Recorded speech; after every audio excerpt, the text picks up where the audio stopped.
बताओ भाई, तुम कौन हो? मैं चढ़ती तरतीब हूँ। तुम क्यों रो रहे हो? मेरे सारे आदत खो गए हैं। तुमने क्या नाम बताया? अरे भाई, चढ़ती तरतीब। ये चढ़ती तरतीब क्या है? छोटे से बड़े दांत की तरफ जाना। पहला छोटा, फिर उससे बड़ा, फिर सबसे बड़ा। इसे कहते हैं चढ़ती तरतीब। अच्छा, मैं आप समझ गया।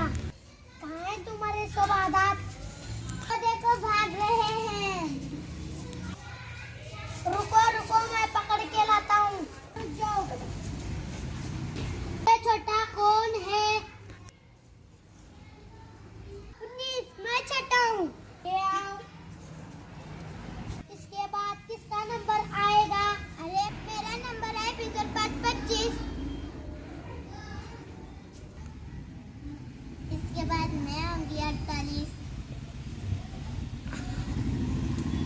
सबसे बड़ी तो मैं हूँ 69।